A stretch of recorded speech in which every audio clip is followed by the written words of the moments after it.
हमारे यहाँ के बच्चे हमारा क्वेश्चन है, हम एग्जाम्पल एक्सरसाइज कर रहे हैं 6.3 जिसके 3 मेथड हमने लास्ट वीडियो में सॉल्व कर दिए थे। ये फाइनल मेथड है जिसको हम स्पेशल आइडेंटिफिकेशन मेथड बोलते हैं।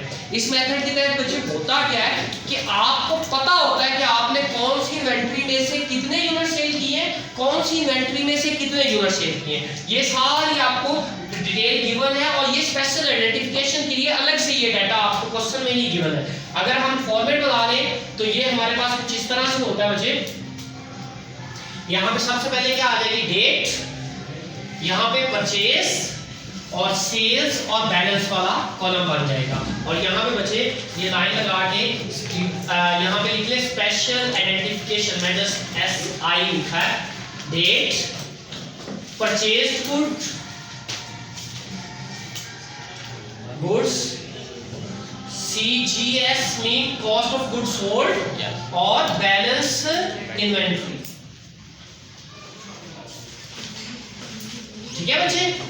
अब सबसे पहले हमारे पास बिगिनिंग इन्वेंट्री है मार्च 1, तो यहाँ पे लिख ले मार्च 1 और बिगिनिंग इन्वेंट्री कितनी है बच्चे, 150 यूनिट एट द रेट कितना है जी 7। तो ये कितनी बनती है जी, कैलकुलेटर निकाल ले और एक बंदा कैलकुलेट करता जाए, ये कितनी बनती है, क्विकली थोड़ा सा बच्चे, 1050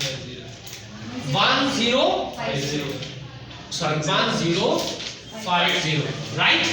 अब बच्चे उसके बाद हमने चीजें सेल की हैं, कितनी जी 90। अब बच्चे इससे पहले कि हम आगे बढ़े थोड़ा सा यहाँ पे समझ लीजिएगा। वो कहता है स्पेशल आइडेंटिफिकेशन के लिए आपके क्वेश्चन में कुछ चीजें गिवन है। वो कहता है एंडिंग इन्वेंट्री हमारे पास बचती है 225 यूनिट्स, ठीक है, जिसमें से 90 यूनिट फ्रॉम मार्च 30 यानी कि एंड पे चीजें हमने खरीदी हैं उसमें से कितने बचते हैं 90 यूनिट। जो हमने 20 मार्च को खरीदी है उसमें से कितने बचने चाहिए 80 यूनिट, और जो हमने बिगिनिंग इन्वेंट्री है उसमें से कितने बचने चाहिए 55। अब बच्चे हमारे पास बिगिनिंग इन्वेंट्री के कितने यूनिट पड़े हैं 150 में से हम सेल कितने कर रहे हैं 90, तो बाकी 55 से ज्यादा बचते हैं, 60 बचते हैं ऑलमोस्ट। तो यहाँ पे 90 मल्टीप्लाई बाय हम ये रेट कितना 7, तो ये कितने के बन जाएंगे, कितना बनता है 630। अब बाकी बचे कितने यूनिट रह गए 60 into 7, तो ये कितना बनता है जी 420 एज इट इज आ गया।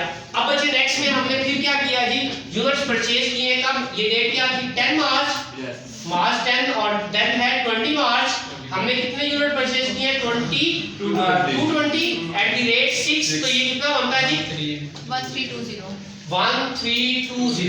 अब बच्चे हमारे पास कितने हो गए 60 ये पड़े एट द रेट 7 और ये कितने के बनते हैं 420 के, और 220 ये हैं एट द रेट 6, तो ये बनते हैं 1320। ठीक है, टोटल कर लें तो कितना बनता है जी 1740 सॉरी 1740 यस।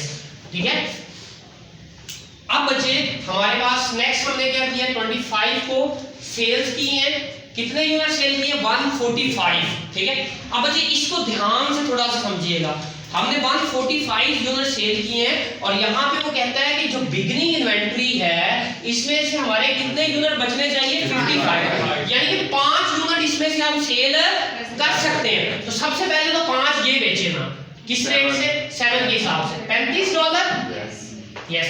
बाकी हमने कितने सेल किए हैं 140, तो वो इसमें से निकाल लें 140 into 6, तो ये कितना बनता है जी 840। ठीक है, टोटल कितना हो गया बच्चे 875 और बाकी कितने रह गए इसमें से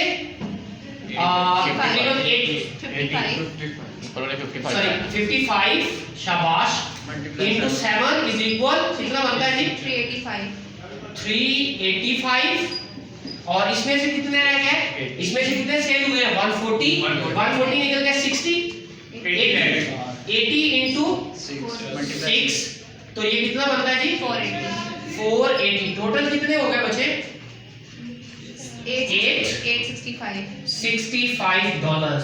ठीक है, नेक्स्ट बच्चे हमने क्या किया 30 मार्च को हमने अगेन जो है वो यूनिट खरीदे हैं कितने जी 90, तो ये यहाँ पे आ गया 95 एट द रेट ऑफ 5 कितना है 450। अब बचे 55 यूनिट ये मल्टीप्लाई बाय 7 तो ये कितना हो गया 385।